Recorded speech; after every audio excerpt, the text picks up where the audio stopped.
to the club. Oh, say, can you see the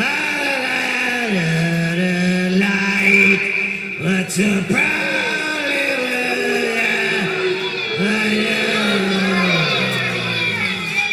Shouldn't have turned down those cue cards.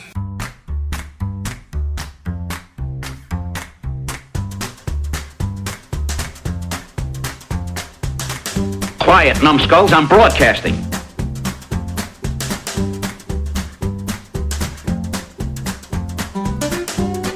Hey kids, welcome to Grumpy Nostalgia, the Second Look Cinema podcast, the show where we go back to that blockbuster new release wall of our memory, grab a copy off the shelf, pop it in the old VCR, and see what time has done to it.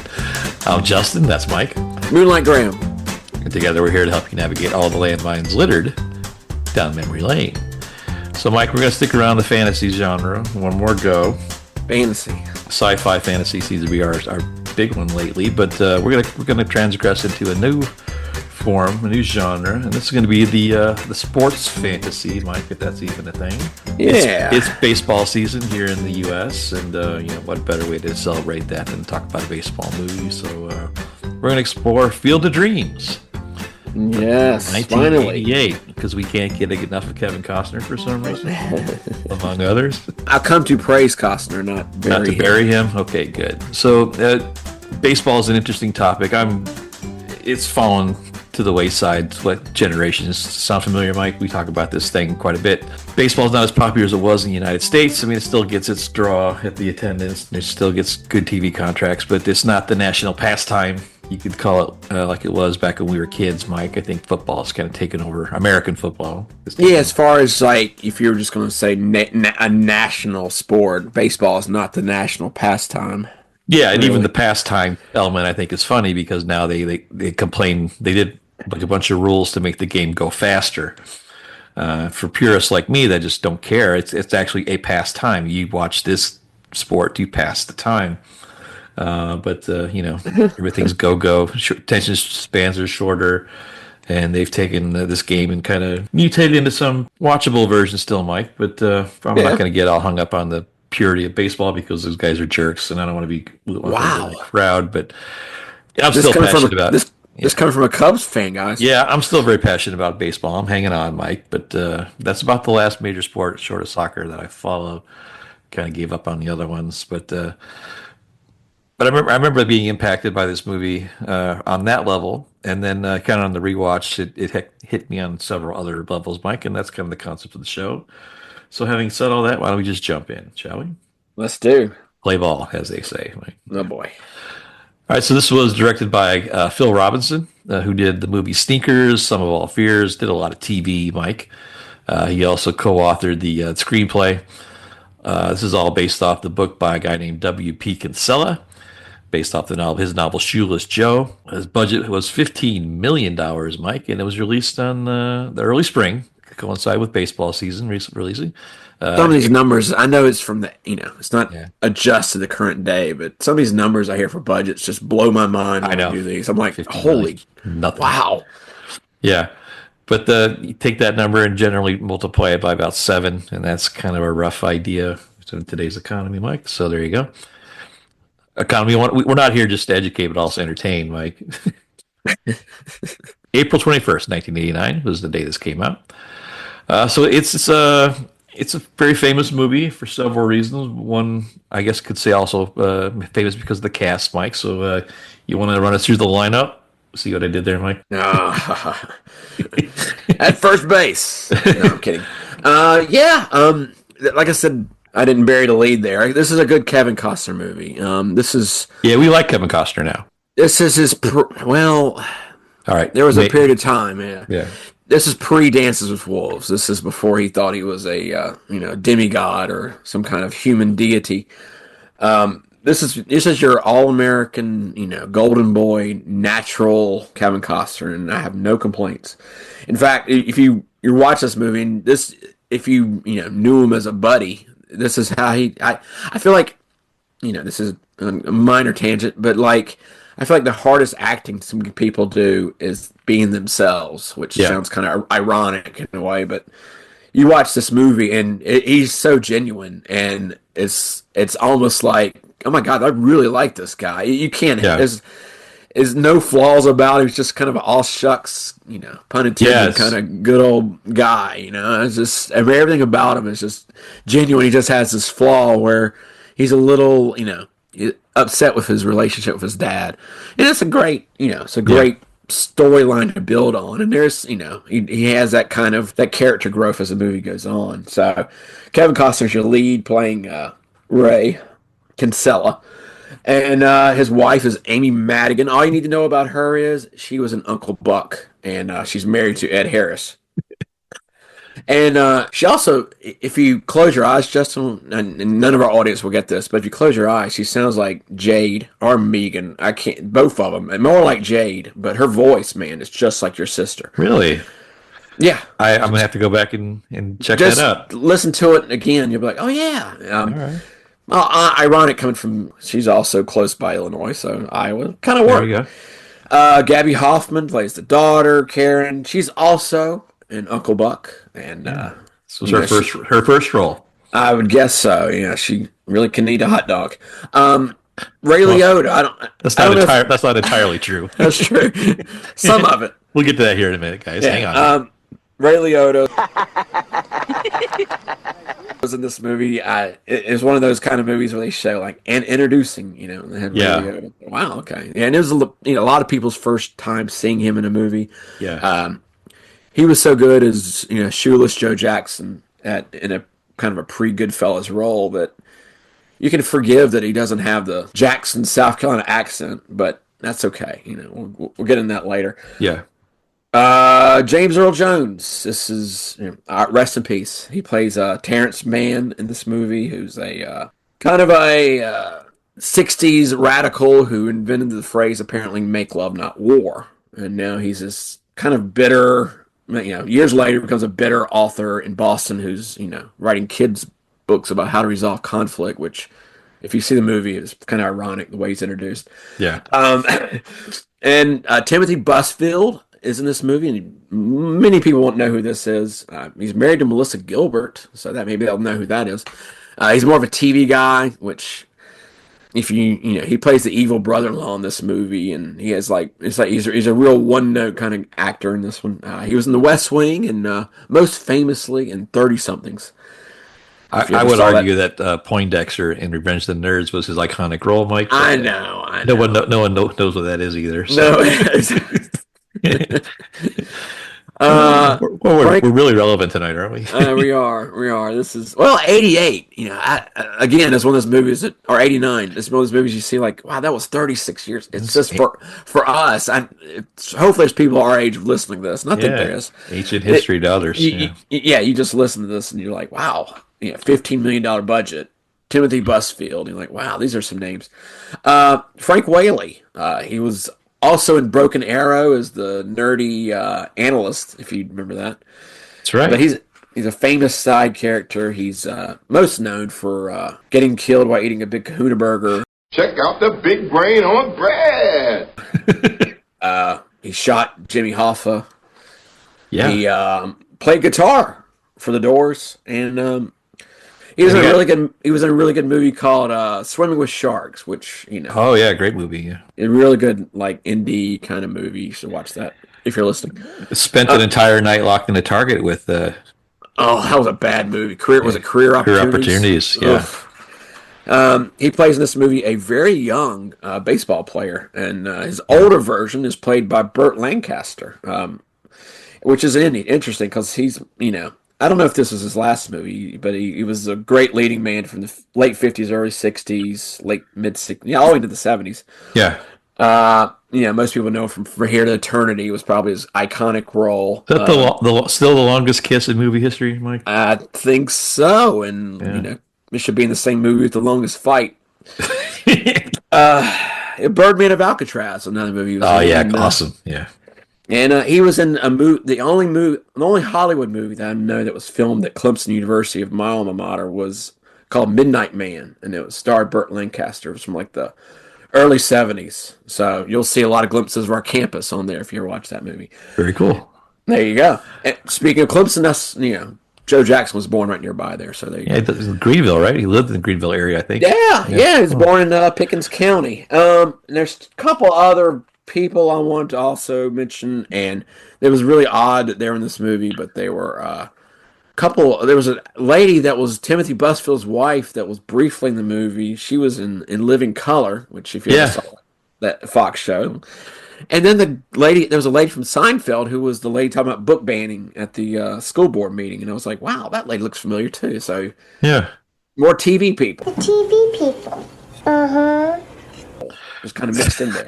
Very cool, Mike. Thank you very much. Just a couple other notes on that cast. Costner's iconic role here was originally considered by Robin Williams. Oh, wow. But then Tom Hanks actually passed on the role, so that seems like a Tom Hanks role.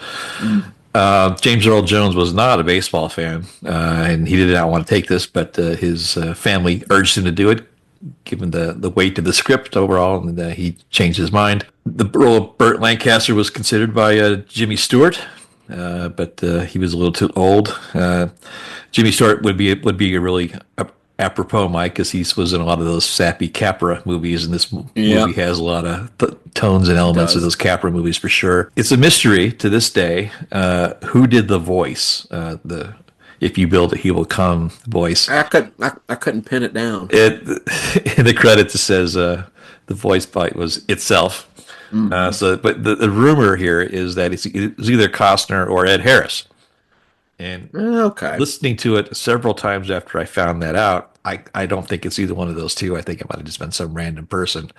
Well, he's married to Madigan, right? Amy Madigan. Yeah, he's married to Amy. Okay, so he's married to the star of the movie. So that's potentially possible. Yeah, it's a lead, but I don't know. I just didn't hear it, but that's neither here nor there. Just I like it better.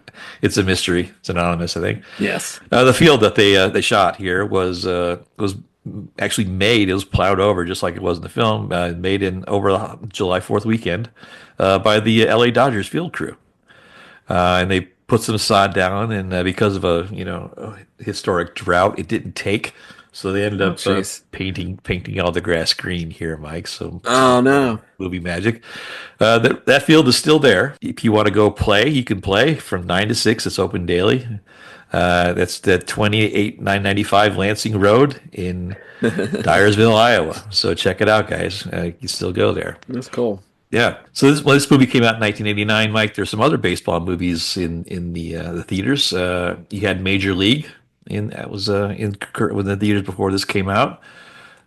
Interesting take on the Cleveland Indians' ascendancy to the World Series champions. You also had the movie Say Anything. It was also another sports movie if you consider kickboxing as a sport, I guess. This movie came out on that weekend also with the movie Pet Sematary, the original, which we've talked about several times as one of those rank horror films of all time. And then the following week, you had Return of Swamp Thing. Unfortunately, Mike, No Barbeau. We swapped out Adrienne Barbeau with Heather Locklear. So, day late, hour short, in our opinion. The biggest film in 1989, of course, was Batman. It's our third show and our biggest rated show ever to this day, still, Mike. Can't explain it, but that's how it is. Other on the list for the box office that year, number 2 was Indiana Jones and the Last Crusade, Lethal Weapon 2, Honey, I Shrunk the Kids, and Look Who's Talking, Mike. Oh, my goodness. That was that's kind of a blockbuster year for movies. I'm telling you, this film, even with this huge box office, was only 19 that year. Wow. It just is, again, we've said it 100 times on this podcast. We are covering an era, the golden era of film. There's nothing in modern film that even comes close to this in terms of popularity and box office and commercial success and critical success as far as we're concerned, Mike, too. So we'll get to that later. And then The Last Emperor won Best Picture that year, which I still have not seen to this day. So there you go. I've only seen parts of it. Yeah, that's fun. That's every movie you mentioned before that, I've seen every one of them. And then you mentioned Last Emperor. I'm like, wait a minute. Well, the best movie of the year? Yeah, that's kind of how it works. All the good movies make money, and then the ones no one sees are the winners for the Oscars, but whatever. On the music scene, Mike, we always feel compelled to talk about music when we're talking about this era. On the top 40 charts the weekend this came out was Like a Prayer, Mike Madonna. I'll Be There for You by John Bon Jovi. whose son is now married to 11 from Stranger Things. Oh, didn't know that. Yeah, how that makes you feel a little old, doesn't it? Very. You had Funky Cole Medina by Tone Loc, one of my personal anthems. Soldier of Love by Donny Osmond. Oh boy. We all remember this one. This featured him doing his push-ups. Remember that, Mike? Yes. 70-year-old Donny Osmond doing push-ups on the beach. Challenging people to arm wrestling. I forgot about that. Oh my God. Oh, Little Donnie. You have this uncanny ability to unearth all the things I've repressed in my brain, Mike. Oh yeah. Oh man, And, I tell you, anytime I hear an Osmond Brothers song from like the early '70s, it's instantly like, ugh, it's like just gut. It's Never mind. It's just bad. cringeable. And this will wrap up the music scene. We're going to talk a lot about Sap Tonight Kids, but "The Wind Beneath My Wings" by Bette Midler from the movie Beaches, Mike. Ooh, Yeah, that's sap. So we're going to talk about some other things that was going on. These are some big businesses that we are all hooked on, but are fortunately no longer with us, Mike. Photomat, Blockbuster, Borders Books, Circuit City, Tower Records. That's been replaced by the little electronic device in your pocket right now. The cell phone does all of those things for you. Those are all gone, as is Howard Johnson's, Mike. Oh no, not Hojo. And Pan Am and Radio Shack. Those are all big stores that we frequented a lot in 1989. Sadly, no longer with us. Yeah. Where do I get my TRS 80 parts anymore? I don't know. where am I getting my remote control cars? Anyway, some other things going on in that time, just to refresh our memory. Stamps were 25 cents. Gas was $1. This is the year that Dennis Hopper's ancestor crashed the Exxon Valdez, Mike. Did you know that? They shoehorned that into the Waterworld plot for those paying attention. Some other things about baseball that were going on. Pete Rose was banned for life. You want to know why, Mike? Why? Is that haircut? Yeah, the actually, gambling was the issue. You had the famous Bay Area earthquake that halted the World Series between the Giants and the A's. The Oakland A's finally did resume that win after they resumed. Ironic now, the Oakland A's draw about 800 people a game, and they're playing in a minor league ballpark in Sacramento while they're waiting to move to Las Vegas. So the mighty Oakland A's have certainly fallen. George Bush bought the Texas Rangers this year. And Dalai Lama won the Nobel Peace Prize, but we all know big hitter, the Lama. So speaking of big hits, this was one of the bigger ones of 1989. I think, Mike, we're in the theater. We paid our $2.20 to see our matinee. Y'all ready to go? Play ball. All right, hit the button, Mike. So our movie kind of starts off pretty simply with some exposition from Kevin Costner through narration, which I think was quite well done. Essentially, he plays it was, but except for the pictures, they remind me of the pictures at the start of Gone in 60 Seconds. Remember, like we're supposed to see Nicolas Cage and Giovanni Ribisi together in these like childhood pictures, and it's like not quite, but close. Like better, not bad, but not still. bad. The technology wasn't quite there yet to kind of like put him in front of Wrigley Field there really well. Well, you forget we didn't have Photoshop back then, so a lot of this had to be like airbrushed and painted, literally painted. So there you go. But he tells the story of he grew up in Chicago with his dad, who was a big White Sox fan, and mom died at 3 years old. And then, life being what it is, they moved to the Bronx, where he quickly became a fan of the Yankees. As the father and son dynamic typically goes, when he gets into high school, that relationship becomes strained. And he decided he didn't want to get away from his father. They have a big fight, a blowout when he's 17 years old. And he says some horrible things to him.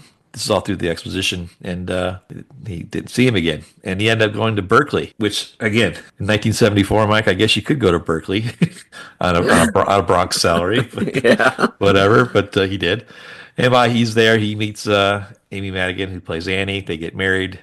And circumstances lead them to starting a farm in Iowa. And that's kind of the build up to the movie. So we open up on Costner out in his cornfield. You can't get more American Pie than that. And as he's walking through, the movie kind of introduces to the fantasy element where he hears this ethereal voice whisper to him, If you build it, he will come. he thinks he's having hearing issues, and he yells to his family on the porch. He says, "What was that?" They don't hear it, of course. There's a cutscene here where he actually goes to the doctor to get his hearing checked, but he makes nothing of it. And of course, a couple days later, he hears it again, and this time it's accompanied with a vision of a ball field in the middle of his cornfield, Mike. Yes, which I never noticed, a little figure in white kind of in the field too. I think, ooh, who's that? Yeah, a lone solitary ball player out in the field, which leads to the next episode here. So he has an epiphany, and he comes to the conclusion that he tells his wife, and she kind of accepts the premise of it, at least not necessarily the reality of it. But he says, something's telling me I've got to build this field, because he's never done anything else spontaneous, and he felt that was one of the things his father never got to do. And so his wife says, Annie says, just go ahead and do it. And I couldn't help but think, Mike, you and I can't help but think if either you or I had this vision, this visage, and we told our wives, would our wives be as agreeable to this, you think? It would take a little arm twisting, let's just say. Yeah, I could tell you what my answer would be. But I'm not going to, because I don't want to sleep on the couch. But yeah, so that was fun. So he builds the field, and Mike, we get a montage, of course, because every movie has got a montage. But he's tearing up the very valuable real estate, and he's putting down a ball field, putting lights up and everything, Mike. And it was a very exciting thing, because I just love this scene just because of the baseball element alone. But to build, I remind me of a kid when we would, mow the grass into a ball field in our backyard, and just building a field was something cool. But nothing happens for a long time, about a year or so. And the financial burden of having that corn not producing, no crops, starting to put some strain on their finances and their mortgage. But about a year or so later, Karen, his little daughter, played by Gabby Hoffman, says, "Hey, there's a man in the field." And he walks out there, and he's got a White Sox jersey on, Mike, and it turns out to be Shoeless Joe Jackson, one of his father's idols, and the point of contention to their breakup, because he said he could never respect anybody whose hero was a felon or a criminal, even though there's no evidence that Jackson did anything wrong. So Joe Jackson shows up in the field. Not the 80s progressive rock musician, Mike, but the actual ball player. He's really good at the piano, and he smokes a lot. If it was that guy, I would have took a bat to his head, but whatever. Oh, wow. He walks up to him and introduces himself, and he's trying to, come to terms with what he's actually seeing, this apparition of a deceased ball player. He hits a few fly balls for him to shag, and then he comes in, Joe does, and grabs the bat and asks Kevin Costner knows how to pitch. And he says, yeah, sure. So he goes out on the mound, and that pitch where he lines it right back at him, Mike, that was real. And that was actually a real event, unscripted, but that was great. So he's on to something cool here. So he's very happy. And then, the rest of the White Sox show up, and they start enjoying the game. But of course, no one else can see these guys, Mike, including his evil brother-in-law, his well-meaning but contentious brother-in-law, who works at the bank and controls their mortgage, and he doesn't see the ball players. But we'll get to that here in a minute. So one afternoon, they're watching the guys play a scrimmage, and he hears another voice that says, "Ease his pain." And he doesn't know what that means at all, Mike. And for some reason, he decides to do some research on it, and he finds out that this kind of leads back to a writer named Terrence Mann, famous writers of the 60s that kind of went off the grid, stopped writing, and currently lives in Boston. He finds all this out, Mike, because he does research in the library on microfilm. Yes, love that. So he feels compelled to go see this guy and confess what's going on, because his wife had a dream about it, and so did he. So he takes the VW van and drives up to Boston. That's an easy drive, Mike. The VW van, right? Oh yeah, I'm sure he had no problem making it there. Yeah. So he finds out where Terrence Mann is living, and he forces the door open. It's James Earl Jones. The book, this is supposed to be J.D. Salinger, Mike, but J.D. Salinger, notorious malcontent, didn't want to have anything to do with this. So they made this fictional character named Terrence Mann that had all the appropriate history tied to him. But yeah, J.D. Salinger was the author of the book. But he basically kidnaps him and says, "I need to take you to a Boston Red Sox game because I've had these apparitions." And he makes the point, after some haggling, Mike, and some minor violence, that he kidnaps him, and they sit in the stands, and As they're sitting in the stands watching the game, he gets one more. There's a sign on the scoreboard that says "Go the distance," and he asks James Earl Jones, "Did you see that?" And he said no, and he thinks that's okay. That he just dismisses that as like, okay, I'm barking up the wrong tree. He takes him home and tells his story. And as he's leaving, James Earl Jones is in the middle of the road. He says, Chase, go the distance. So he's in on it too now, Mike. It was nice of the sign to, give him the actual address and stuff and tell him exactly where to go to. So he didn't have to do any research in the microfiche at the Boston Library. Well, sometimes ghosts are very compliant, Mike. Who are we to judge? Ghosts didn't have the internet. No, of course not. During the scene at Fenway, they say there's a cameo of Matt Damon and Ben Affleck. You're supposed to see them. I looked. Oh, really? Yeah, I looked forensically, could not find them, but they have they have an acting credit on here as well. So how do you like them apples? I couldn't get past the unnatural three hot dog vendors that were just standing there, waiting for their order. No line, and like 2 dogs and 2 beers cost $7.50. Yes, they were too busy showing off their like product placement hats. Yeah. We're going to speed it up here because we get bogged down in the details, but they associate go the distance with a ball player. They're supposed to meet up with a guy named Doc Graham, who played 1 inning of 1 game, and this guy lives in Minnesota, so they drive all the way to Minnesota to find out he's dead. Don't! But an unexplained twist, they're walking down the street, and suddenly it's 1974, and Doc Brown is alive. He's a doctor, hence the doc, Mike. Yes. And he meets Kevin Costner and explains to him what's going on and says, I can't go back. So they're driving home because the mortgage people are coming to close on the farm, and he's got to go. And James Earl Jones says, hey, I need to go with you. And on the way back, they see a hitchhiker, and they pick him up. It's a young Frank Whaley, and he says, hi, my name's Archie Brown. And then they kind of look at each other and say, okay, what's going on here? So when they get back, other ball players of that era are in their field playing ball, and James Earl Jones sees them. And the young Archie Brown gets to go out and play with them and hits a sacrifice fly. And they're having a great old time, Mike. And, one afternoon they're watching them play, and Timothy Busfield comes in and walks right across the field and just almost gets hit by the pitch. I thought that was a great stunt. Yes. And he says, Ray, they're going to close. They're going to close the farm. They're going to close the mortgage. You got to sell. And as he's fighting Ray here, his young daughter says, hey, you don't have to sell the field.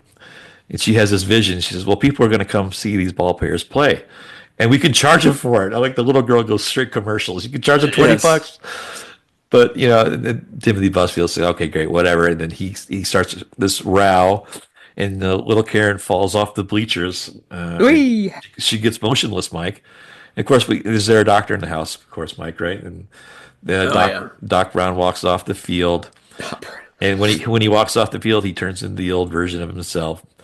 And in a thrilling medical drama instant, Mike, he had his little bag of instruments too. I was ready for him to bring out the stethoscope or something. Yeah. No, it's just 3 whacks. He shows his extensive, his extensive medical training by slapping this girl on the back really hard, and she spits up this hot dog.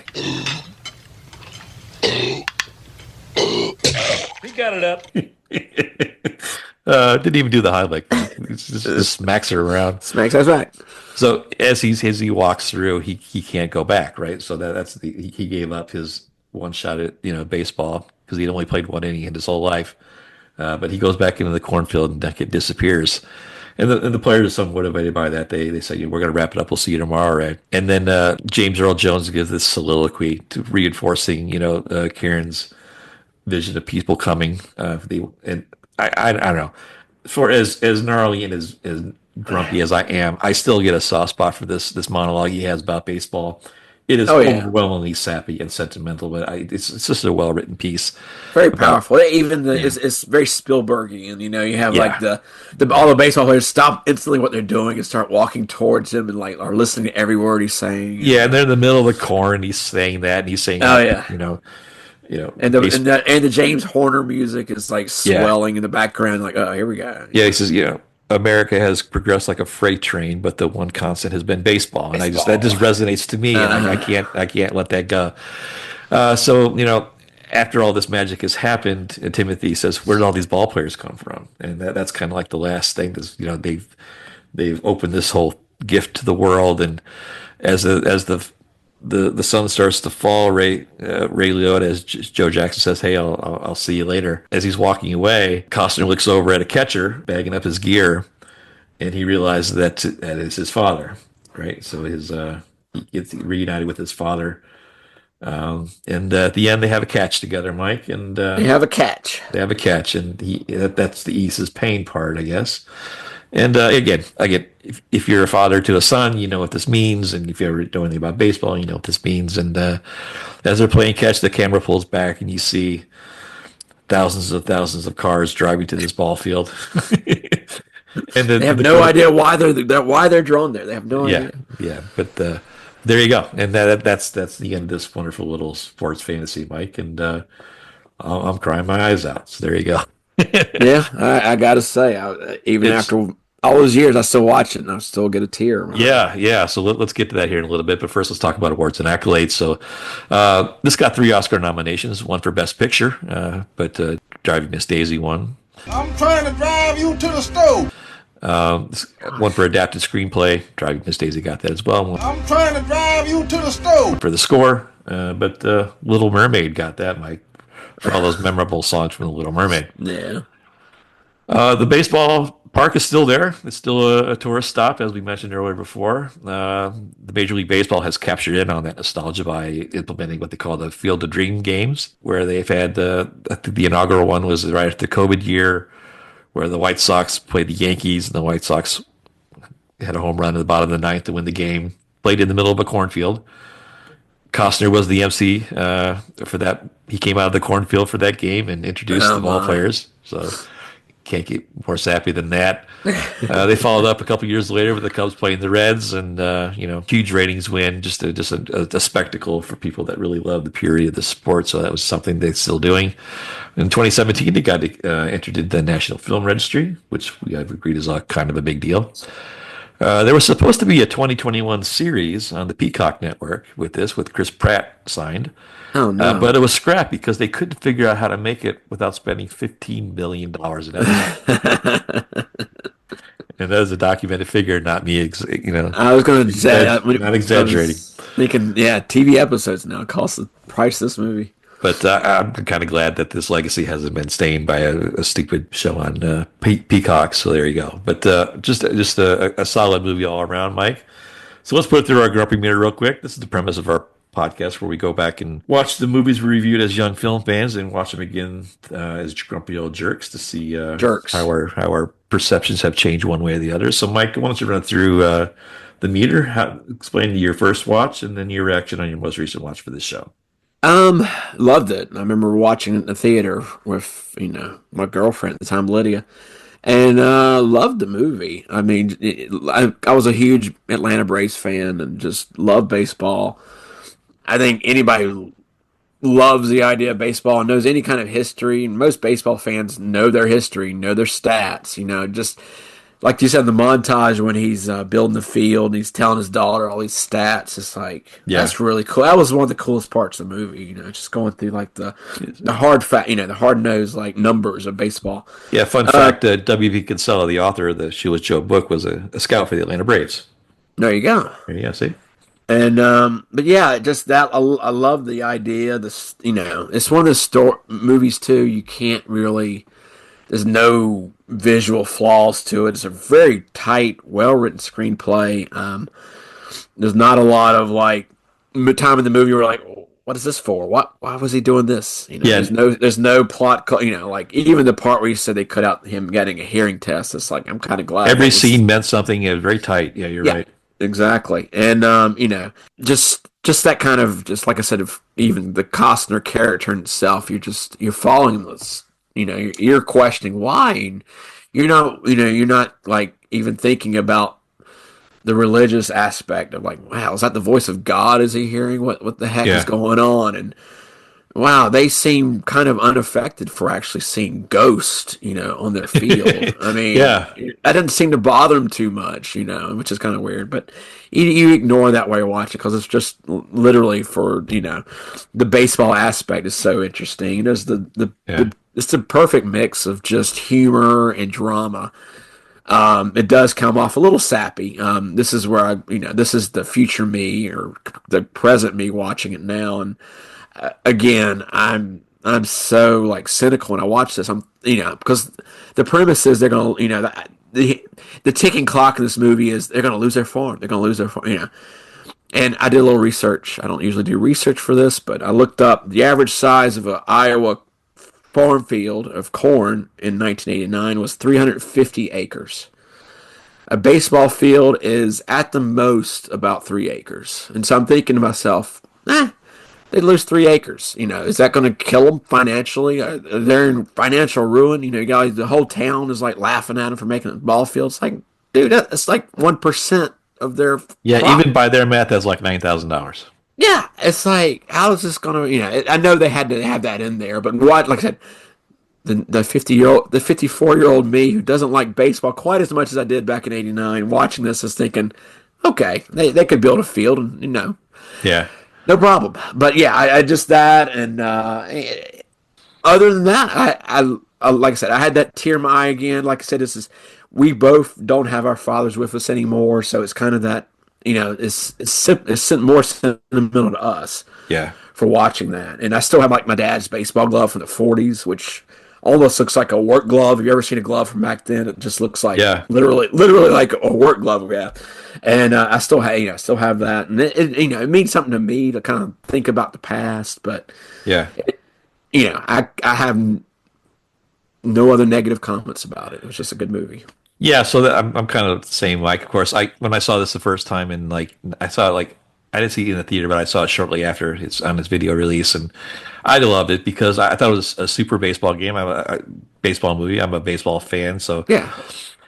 I hadn't seen a whole lot of good baseball movies at that time because they, what I liked best about this one, there were real arms. Like people were really throwing the ball, really swinging. They were real ball players. It was good baseball stuff. I really enjoyed it, and I thought it was a little sappy, but those kind of things I would just suspend disbelief and just accept those kind of things back then because I was, like you said, I was way less cynical.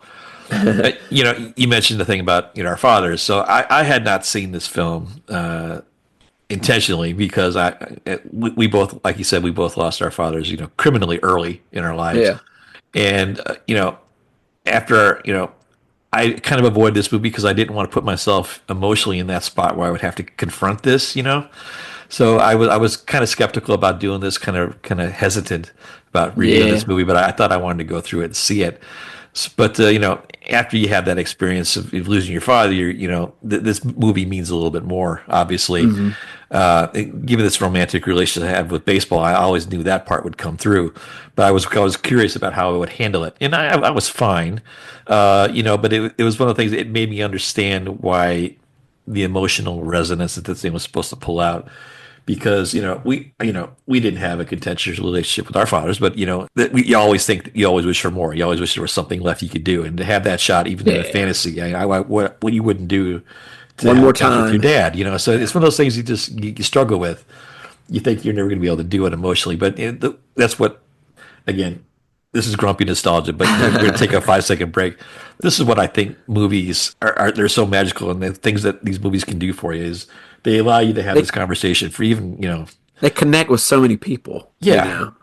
Yeah, and I think that's what's, quite frankly, really missing from a lot of film now is like, I don't know, maybe Frank Capra had it right. Maybe he knew, there was something to the sentimentality, and this is a generational film, and it should be passed down and things like that, just like this love of baseball is. And I don't know, I was a 3 out of 5. I was probably a 5 out of 5 on this time. Maybe I'll take 1 point away for the sentimentality of it. Yeah. Even everything I just said, it's like, oh man, I see sentimentality as something that filmmakers choose to put me through now, as opposed to something right. They cracked out of my own brain. They earned it in this movie. It seems like Yeah. So it was sappy. It was schmaltzy. It was overly sentimental. Some movies get a pass because, but there you go.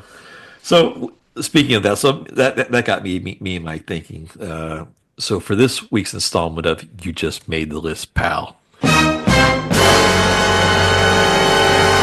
We want to extend that sentimentality aspect out and consider other films in Hollywood that, let's say, take advantage of that and just really kind of manipulate the audience through some really sappy Little full, lot of fat. work. And there's some notorious films that do that. And we thought it'd be fun to point them out, to expose them, or to honor them, or to make fun of them, one way or the other. So, Mike, let's talk about some our favorite examples of sentimentality gone amok in Hollywood. Going amok. Yeah. Well, yeah. Amok, maybe a little strong, but a couple of these, yeah, for sure. My first is going to be a movie that it came to mind as soon as I started watching the baseball scenes in this movie. I was like, oh, wait, what about that movie? And it was The Natural from 1984 for Robert Redford. Yep. Another baseball movie. It's, for me, what makes it so kind of sappy or schmaltzy is the kind of, it's a period piece, so they have a lot of like images of the 20s and 30s, and even like the old timey radio announcers, they have the little, everything seems to be like through this kind of filter where you feel like everything's, Yeah. It's all shot through cheesecloth. Yeah. Yeah, like even the scenes that show Glenn Close, like in the stands in her white dress. Oh, that famous backlit shot with Yes. the mayflies and the setting sun. Give me a break. Yep. the slow-mo when he hits the ball and hits the lights, and all the lights are like sparkling through the outfield and hitting like the ground. fireworks. And, Yes. It's like slow-mo running. And he opens up the stomach wound from 35 years ago. Yes. Starts bleeding. Give me a break. He's bleeding through his shirt, yeah. He hits a home run with a bat that was carved out of wood of a tree that got struck by lightning. Wonder Boy. Wonder Boy. And so that one, like I said, that movie was again, it was tugging at the heartstrings, maybe more of a rope instead of like a string, but that would be The Natural. That's a great, that of course that was my first pick as well, Mike. So good job there. I guess my next pick, if I have to go down the list here, is I'm going to cheat a little bit, and I hope I don't steal too many years with this. I'm just going to with the collective films of Frank Darabont, Mike. Oh yeah. The Green Mile, The Shawshank Redemption, and I guess the most infamous one here is The Majestic. I don't know if you ever saw The Majestic. I did. I was kind of. But I mean those movies are great movies. Don't get me wrong, but they are heavy-handed on the sentimentality. The score, it's designed to make you cry every 3 or 4 minutes, and sometimes I think that's just a little too much. But great performances, great. We got to mention the scores of these movies is really what's kind of sells it. But all three of those films, I've always thought were like very simple, very primal, very emotional films that everybody should be able to relate to one way or the other, to give it, notwithstanding the circumstances of each one of those plots. But each one of those, I feel, just like really forces you to fight back the tears in one way or the other, to enjoy it, just to get through the plot. So I'm going to cheat and do that one, Mike. So that's my first pick. Oh, that's good. I like it. The next one is a movie from 1998 with Robin Williams, Patch Adams. He had a couple of these movies where, he used the humor, but the humor was used in a really like cheesy, kind of cringy way. Ironically, this one has him as a depressed, like medical student, and he doesn't like the way the treatment he gets. He thinks is too clinical, too arranged, and he wants to do it his way. He doesn't use the traditional. His kind of doctrine is like like not Dr. Charles Pierce doctrine, but it involves non-traditional methods. You see the famous picture of him wearing the clown nose. And the whole movie is just about him and how he has to treat children and these kids at the hospital. It's just schmaltzy. It's like a Phil Collins love ballad. It's just really just sappy. I don't know much about the soundtrack. I saw one time, and that was enough. And so I don't know enough about it. It was one of those movies that just kind of comes in my head. It's like, yep, that movie, And there's a couple other, like I said, Robin Williams movies that are kind of cloying and trying to just go for the easy, just sappy kind of win, if you call it. Well, that's it. Okay, well, good job, Mike. That you spiked number 2 for me as well. Oh no. No, that's good though. I'm going to go ahead and Okay. follow up though. So I agree with you. In fact, that movie was so schmaltzy. Even the real Patch Adams said, "Guys, dial it back a little bit." Yeah, I forgot it was. Yeah, it's based on a true he story. wasn't he Yeah. wasn't that happy with his portrayal of himself in that movie, but I can see why. But let's stick with Robin Williams. I want to go with Good Will Hunting, a movie we covered not too long ago on the Oh. podcast. Again, these are not bad movies by any stretch of the imagination, guys. But we're just talking about movies that really Yeah. expose yourself to your emotions if you're one of those people. This movie had all the elements, especially with Robin Williams being the character, the psychiatrist that's working through Matt Damon's disabilities here. He gets very schmaltzy. He pulls him out, and they have a conversation on the bench where he confesses things about his wife and stuff like that. But Oh yeah. again, there's a tie in here with he wins them over with his story about missing Game 6 of baseball, so he go at the World Series to meet his wife. There's a lot of parallels in this too. But again, it's one of those things where the tough kid from the streets gets humanized and finds love, and all you need is love, Mike, and that's what all these things eventually turned out being. But I guess if I had to pick my next one, that'd be Good Will Hunting. So there you go. All right, Mike, let's do your last pick because there's a lot of maple syrup in here right now. All right. We got a couple of honorable mentions. Yeah, I got a couple honorable mentions here. I think I've actually had these in probably past lists, but it doesn't hurt them because they fit this category perfectly. One is Somewhere in Time, the Christopher Reeve movie from 1979. Oh yeah, A great idea, awesome idea that you can train your brain into like going back in time and seeing the girl you think you fell in love with, 60 plus years before. And it is such a great, like, romantic kind of movie. And like I said, the time travel thing interests you as like a kid. You're like, wow, that's cool. yeah, But then you don't realize watching it as a kid that how melodramatic and like the whole love story where he meets her back in 1912 or whatever it is, and it's just really it's the music. It's just the whole like you don't know as a kid who it's for, but then you realize watching it much later. Oh, this is for like ladies to watch.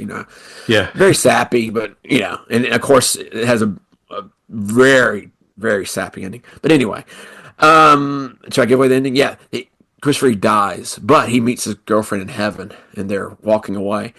There you go. My honorable mention, real quick. Phenomenon is the John Travolta. Oh, that's a good one. Yeah, Another Robert Duvall movie. He was in The Natural, and he was in this one.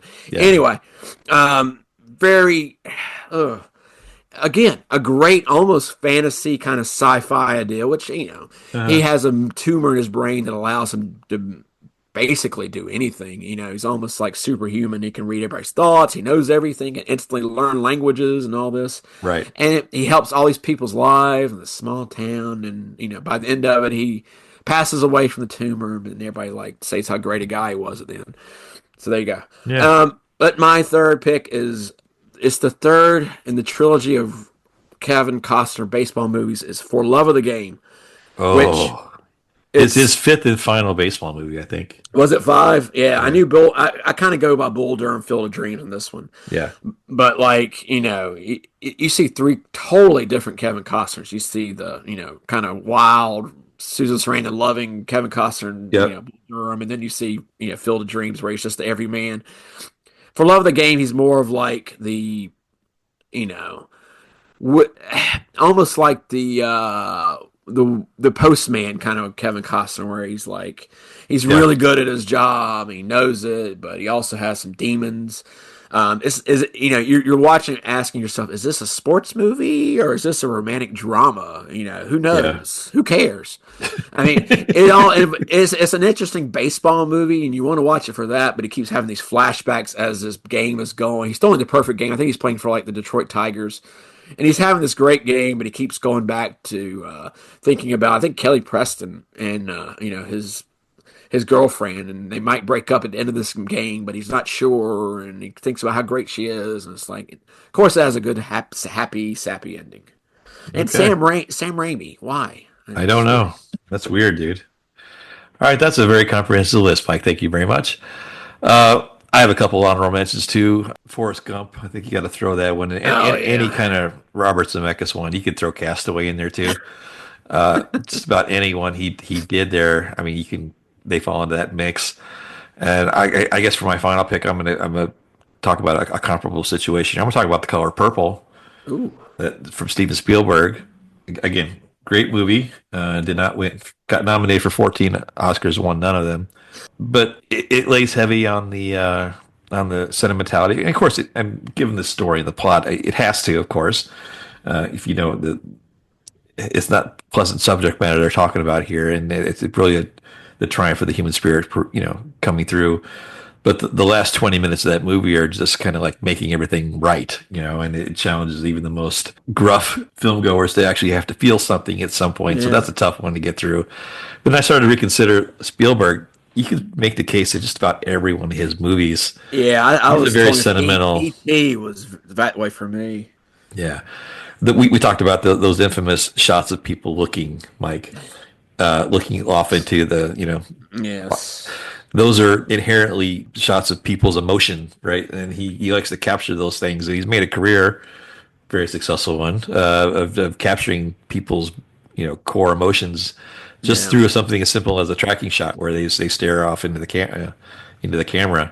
But he's been accused of being overly sentimental, and he probably is, and that's probably why people gravitate to him, because his movies make you feel something. Yep. You remember how you feel, even if it's happy or sad, as a result of some of those things. And so there's something to be said about the schmaltzy film, Mike, but doesn't mean you have to watch a lot of them, does it? Not too many of them, please. All right, so I think we need to kind of like hose off and start over again, Mike. But before we do that, let's talk about a few things. Just remember, you can check out anything about me and Mike's show. You can go to Instagram, and we're Grumpy Nostalgia. You can send us an email at nostalgiagrumps@gmail.com. We have a YouTube channel. Check it out. Not a lot of people do, but maybe you'll be the one. So, but we've got mostly audio versions of our podcast, but there's a handful of annotated video episodes that showcase me and Mike's talent. Check those out if you would, please. Check out our website, grumpynostalgia.buzzsprout.com. If you want to see a complete list of all of our shows, an archive of all of our shows, we've got a contributor section that shows you a little bit about me and Mike. We've got a section where we list our favorite podcasts and all that good stuff, so check out that as well. And coming up soon, you'll get releasing some new episodes of our special companion series we're calling Remembers Only, where we talk about things not necessarily tied to film, but other nostalgic elements of our past. The next one's going to be focusing on music. Not the music we listen to, but how we listen to it, Mike. We talk about vinyl and 8-tracks and CDs and all that stuff. And 45 adapters for your phonograph, Mike. We're going to talk about all that fun stuff, and that show will be coming up here in the near future. So we got a good response from our last one, so guys, thank you for that. But that will be coming out shortly. All right, that's a lot of advertising, Mike. Wow, sell it. Sell it hard, baby. So, Mike, we're going to get out of here. Anything else you want to say before we head out, Mike? I got to be leaving this podcast, or Alicia might think I have a new boyfriend. Hey, Mike, is this heaven? No, definitely not. Agreed. All right, so for Mike James, this is Justin, and we'll see you again next time. The one constant through all the years, Ray, has been baseball.